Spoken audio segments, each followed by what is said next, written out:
Bismillahirrahmanirrahim. Assalamualaikum warahmatullahi wabarakatuh. Selamat datang kembali para pejuang nurse. Pada kesempatan hari ini saya akan membahas tentang penggunaan 3S atau SDKI, SLKI, dan SIKI dalam menyusun asuhan keperawatan. Video ini akan terbagi menjadi dua bagian ya. Yang pertama saya akan menjelaskan terkait dengan bagaimana menggunakan STKI untuk menyusun diagnosis keperawatan. Kemudian video yang kedua, saya akan menjelaskan bagaimana menggunakan SLKI dan SIKI dalam membuat luaran dan intervensi keperawatan. Selamat menyaksikan. Setelah menyimak materi hari ini, diharapkan teman-teman mampu memahami bagaimana cara merumuskan diagnosis keperawatan menggunakan STKI. Kemudian nanti di video kedua juga diharapkan teman-teman mampu bagaimana menentukan luaran menggunakan SLKI dan juga memahami bagaimana cara menentukan intervensi keperawatan menggunakan SIKI. Agar pertemuan hari ini lebih berkah, yuk kita baca doa sebelum belajar terlebih dahulu. Bagaimana? Sudah siap untuk menyimak materi bagaimana menegakkan diagnosis keperawatan mengacu pada STKI? Kita mulai ya. Sebelum melangkah lebih jauh tentang bagaimana menegakkan diagnosis keperawatan menggunakan STKI, kita perlu tahu tujuan STKI sendiri. Yang pertama adalah sebagai panduan bagi perawat dalam menegakkan diagnosis keperawatan. Kemudian meningkatkan otonomi perawat dalam memberikan pelayanan kesehatan, memudahkan komunikasi intraprofesional dan interprofesional dengan menggunakan istilah yang seragam dan terstandarisasi, serta meningkatkan mutu asuhan keperawatan. Tentu hal ini perlu dibiasakan sejak calon-calon perawat masih mengenyam pendidikan di akademik, sehingga perlu memahami dan diperkenalkan sejak saat ini. Penyusunan STKI bagi pendidikan keperawatan sendiri bertujuan untuk mengarahkan dan menguatkan proses pembelajaran pada pendidikan keperawatan. Kemudian, diagnosis keperawatan sendiri merupakan kumpulan konsep inti dalam praktik keperawatan yang dapat menjadi fokus pembelajaran. Kemudian, diagnosis keperawatan juga mengarahkan peserta didik dan pendidik dalam mempelajari konsep-konsep dasar untuk memahami konsep inti. Tentu pada dasarnya terdapat banyak standar diagnosis keperawatan yang ada di luar negeri, sehingga pada di Indonesia sendiri standar diagnosis keperawatan ini juga disusun dengan berproses ya, dimulai pada tahun 2016 dengan pembentukan panitia untuk pengembangan STKI. Kemudian tim kerja membuat draft dari STKI.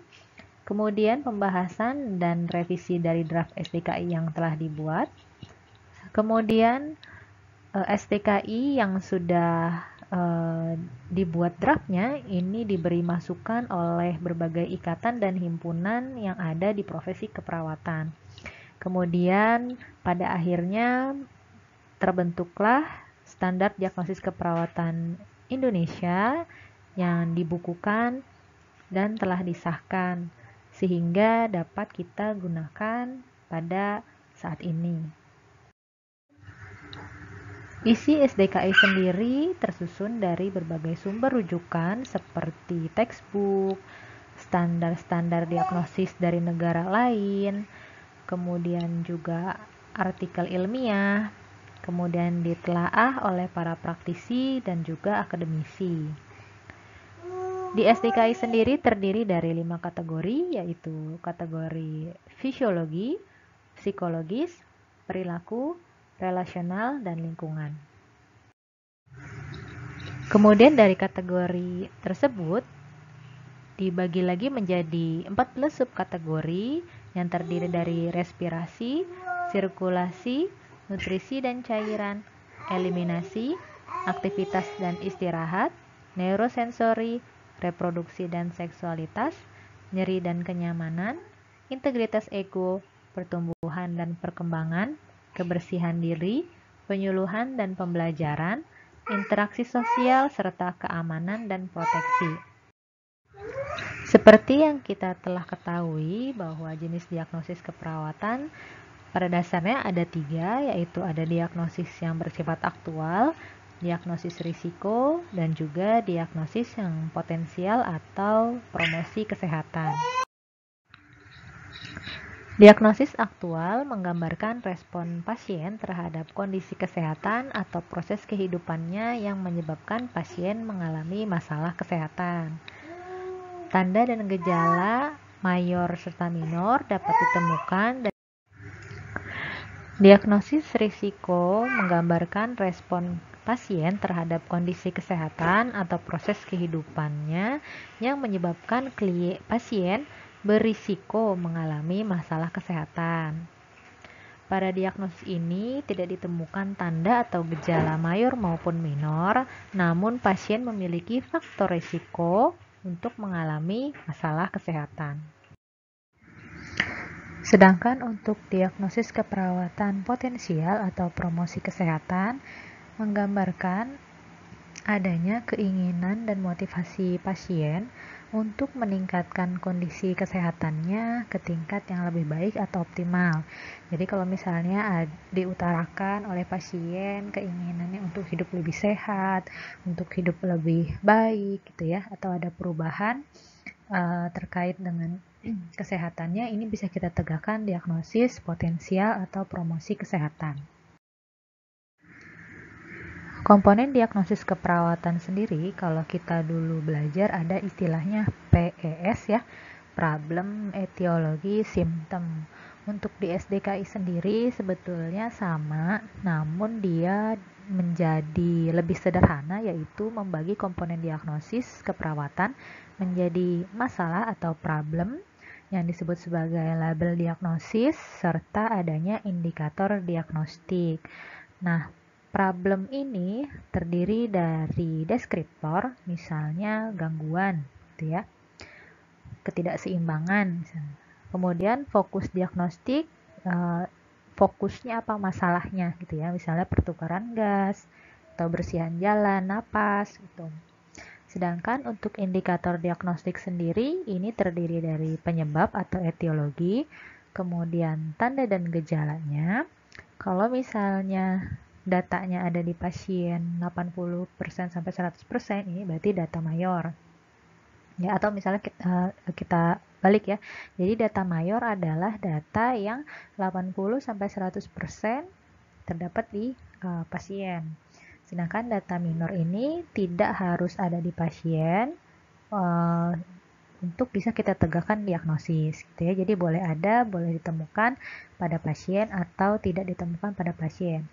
Yang jadi syarat penting adalah harus ada data mayor untuk menegakkan satu diagnosis keperawatan. Kemudian juga ada faktor risiko ya. Pada diagnosis keperawatan ada bagian deskriptor, misalnya seperti defisit, disfungsi, efektif, gangguan, lebih, atau ada penurunan, rendah, dan tidak efektif. Masing-masing ini memiliki menggambarkan sendiri ya terkait dengan masalah keperawatan yang terjadi pada pasien. Adapun proses dalam menegakkan diagnosis, ya, yang pertama tentunya kita harus melakukan pengkajian terlebih dahulu pada pasien, kemudian melakukan analisis data, di mana di sini kita membandingkan data yang normal yang seharusnya ada di pasien, namun tidak kita temukan ya, atau ada data yang di luar normal, berarti data abnormal gitu ya. Kemudian kita kelompokkan data-data yang tidak abnormal tersebut. Misalnya kalau terkait pernapasan, di sini kita kumpulkan data RR-nya, kemudian pola nafasnya, kemudian hasil inspeksi toraksnya gitu ya, hasil auskultasi parunya dan sebagainya. Kemudian kita lakukan identifikasi masalah ya, apakah ini masalahnya bersifat aktual sedang terjadi saat ini, saat kita melakukan pengkajian, atau mungkin akan terjadi kalau misalnya kita tidak atasi, yaitu disebut masalah risiko, atau juga kondisi sehat ya, promosi kesehatan gitu. Kemudian kita lakukan perumusan diagnosis yang tepat, yang prioritas, mana dulu yang perlu kita atasi ya. Penentuan diagnosis ini memprioritaskan diagnosis ini, tentunya juga kita memilih mana yang menjadi sumber penyebab atau sumber masalah yang terjadi pada pasien. Misalnya untuk menegakkan diagnosis intoleransi aktivitas fisik pada pasien gagal jantung, mungkin bisa yang paling utama adalah karena disebabkan penurunan curah jantung, sehingga kita tegakkan terlebih dahulu diagnosis penurunan curah jantung. Dengan demikian, ketika diintervensi, harapannya masalah intoleransi aktivitas akan teratasi, seperti itu. Dalam merumuskan diagnosis keperawatan, ada dua tipe penulisan, ada yang penulisan 3 bagian, ada juga yang penulisan 2 bagian. Nah, untuk yang penulisan 3 bagian itu pada diagnosis aktual, di mana pada diagnosis aktual kita ketahui bahwa ada masalah, ada penyebabnya atau etiologinya, dan juga ada tanda atau gejala. Ya, jadi di sini kita tuliskan masalah berhubungan dengan penyebabnya, kemudian dibuktikan dengan tanda dan gejala. Sedangkan untuk penulisan 2 bagian diagnosis keperawatan, ini biasa kita gunakan untuk diagnosis risiko dan diagnosis promosi kesehatan. Untuk diagnosis risiko sendiri terdiri dari masalah dan faktor risiko, sehingga kita tuliskan masalah dibuktikan dengan faktor risikonya. Kemudian untuk diagnosis promosi kesehatan terdiri dari masalah dan tanda gejala, sehingga kita tuliskan masalah dibuktikan dengan tanda dan gejalanya apa yang ada di pasien. Nah, untuk kategori dan subkategori ini sudah dibahas di awal ya. Untuk kategori fisiologi ada 7 subkategori, untuk kategori psikologis ada 3 subkategori, untuk kategori perilaku ada 2 subkategori, dan untuk kategori relasional ada 1 subkategori, begitu juga dengan kategori lingkungan ada 1 subkategori. Dari masing-masing subkategori kita juga bisa lihat kira-kira masalah keperawatan apa atau diagnosis keperawatan apa yang bisa kita tegakkan gitu ya. Nah, ini contohnya perumusan diagnosis keperawatan. Kita lihat di sini ada bagian dari label ya, label diagnosis. Kemudian ada definisinya ya, untuk meyakinkan bisa kita baca apakah diagnosis ini tepat atau sesuai dengan maksud yang kita ingin tegakkan gitu. Kemudian juga kita lihat penyebabnya ya, untuk diagnosis yang sifatnya aktual di sini ada penyebabnya, kemudian tanda dan gejala mayor serta tanda dan gejala minor yang sebelumnya sudah dibahas. Berikutnya adalah contoh diagnosis risiko. Di sini bisa kita lihat masih ada label masalahnya, kemudian definisinya, dan di sini langsung kepada faktor risiko yang mungkin menjadi pencetus gitu ya, atau memperkuat timbulnya masalah. Kemudian juga ada kondisi klinis terkait yang bisa menjadi rujukan bagi kita untuk mengangkat diagnosis ini ketika menemukan pasien-pasien atau penyakit-penyakit tertentu ini. Nah, contohnya untuk penulisan diagnosis risiko seperti risiko aspirasi dibuktikan dengan tingkat kesadaran menurun. Ya, misalnya di sini ada pada pasien contohnya cedera kepala dan stroke. Berikut ini contoh dari penegakan diagnosis keperawatan. Bisa kita lihat misalnya pada pasien dengan diagnosis medis CA kolon. Hasil pengkajian menunjukkan bahwa pasien mengatakan nafsu makan menurun dan pasien mengatakan cepat merasa kenyang. Dengan hasil pemeriksaan berat badannya 40 kilo, tinggi badan 157 cm, dan indeks massa tubuhnya 17,09. Bising usus pasien kita dapatkan 20 kali per menit. Membran mukosanya pucat dan pasien terlihat kurus. Kira-kira dari data ini kategorinya masuk ke dalam kategori apa dan subkategori apa? Kemudian diagnosis keperawatannya apa? Nah, jawabannya adalah kategorinya fisiologis, subkategorinya yang kita bisa simpulkan adalah masalah nutrisi dan cairan. Kemudian diagnosis yang dapat kita tegakkan adalah defisit nutrisi berhubungan dengan kurangnya asupan makanan, dibuktikan dengan nafsu makan menurun, pasien cepat kenyang, indeks massa tubuhnya kurus 17,09, kemudian bising usus 20 kali per menit, membran mukosa pucat dan terlihat kurus.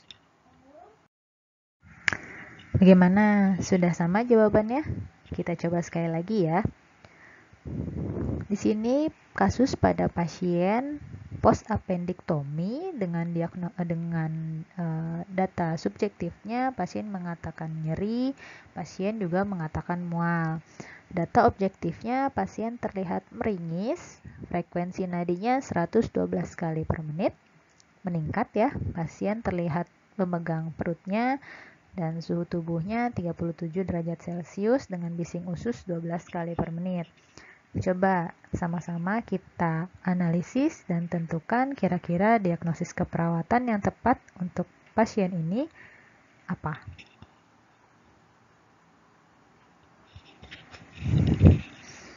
Untuk kategorinya, kategori psikologis, kemudian subkategorinya kita bisa simpulkan pasien mengalami nyeri dan masalah kenyamanan, sehingga diagnosis yang paling tepat untuk kita tegakkan adalah diagnosis nyeri akut berhubungan dengan agen pencedera fisik atau prosedur operasi.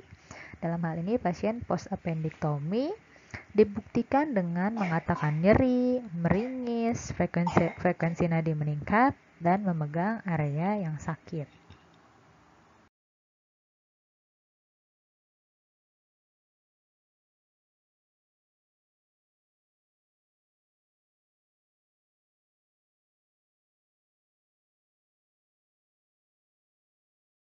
Namun perlu kita lihat juga bahwa di data kasus sebelumnya terdapat data-data yang kurang mendukung, sehingga bisa kita eliminasi atau tidak kita masukkan dalam tabel analisis data, atau kalau di uji kompetensi ada namanya data perancu ya, sehingga kita harus bisa lebih fokus kepada melihat kira-kira data mayor apa yang ada di pasien yang berada pada satu kelompok kategori maupun subkategori. Berikutnya contoh kasus pada pasien dengan demam tipoid. Data subjektifnya mengatakan nyeri perut. Data objektifnya pasien BAB lebih dari 5 kali dalam 24 jam. Kemudian fesesnya cair, bising ususnya hiperaktif. Kira-kira diagnosis keperawatannya apa?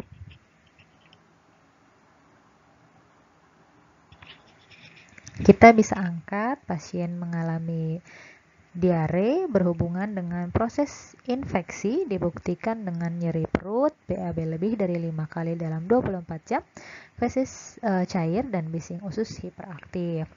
Nah, untuk bisa menegakkan diagnosis yang tepat, kita juga harus sering-sering mengeksplor ya, melihat buku SDKI, kira-kira misalnya untuk masalah pencernaan, diagnosis yang bisa ditegakkan apa, untuk masalah sirkulasi, diagnosis yang tepat apa saja, sehingga kita lebih mengenal diagnosis ya, ragam diagnosis yang tersedia, dan lebih tepat dalam menentukan diagnosis keperawatan.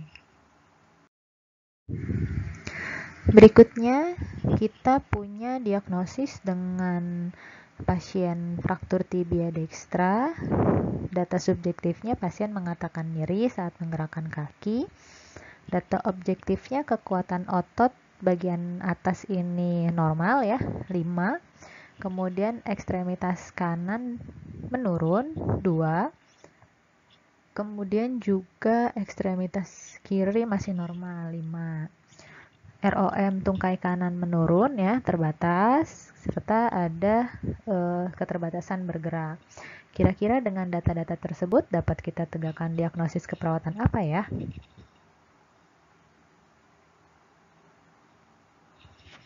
Jawabannya adalah gangguan mobilitas fisik. Berhubungan dengan gangguan muskuloskeletal dibuktikan dengan penurunan kekuatan otot, ROM yang menurun atau terbatas, serta adanya keterbatasan rentang gerak sendi ya, atau keterbatasan dalam bergerak. Nah, tentunya diagnosis ini juga kadang-kadang masih sering rancu penggunaannya dengan diagnosis intoleransi aktivitas, sehingga untuk meyakinkan bisa kita lihat definisi dari diagnosis ini, kemudian juga kita lihat kondisi-kondisi klinis terkait dengan kedua diagnosis ini untuk meyakinkan bahwa apakah tepat kita mengangkat gangguan mobilitas fisik atau intoleransi aktivitas. Padahal kedua diagnosis ini adalah diagnosis yang sangat berbeda sekali, seperti itu. Berikutnya kita lihat di sini terdapat pasien usia 66 tahun, perempuan, kemudian dirawat di rumah sakit karena stroke. Data subjektifnya, pasien mengatakan pernah jatuh 1 bulan yang lalu. Kemudian data objektifnya, kekuatan ototnya menurun di area sebelah kanan dan normal di area kiri. Pasien juga berjalan menggunakan alat bantu berupa tongkat. Kira-kira diagnosis keperawatan apa ya yang tepat untuk ditegakkan?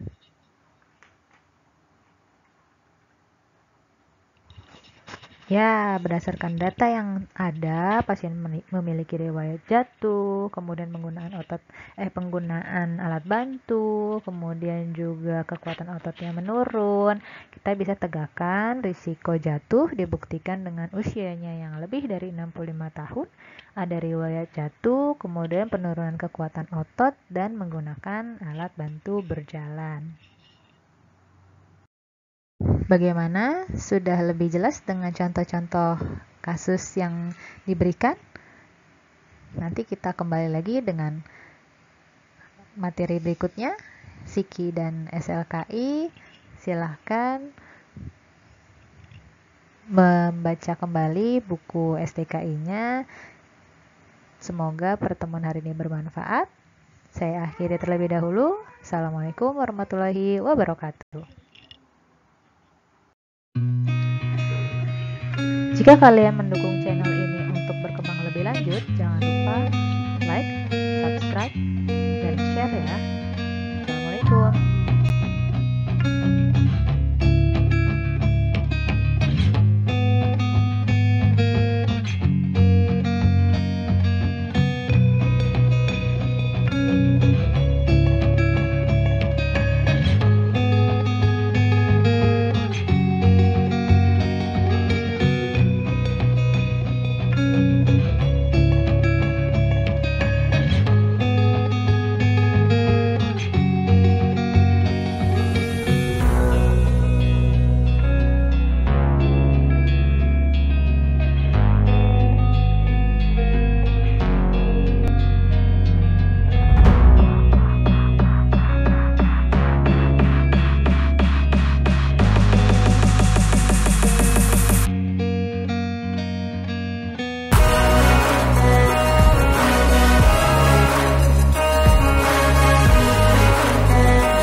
Terima kasih sudah menyaksikan. Jika dirasakan channel ini bermanfaat dan menambah informasi untuk kalian, silahkan like, subscribe, dan share. Terima kasih. Assalamualaikum warahmatullahi wabarakatuh.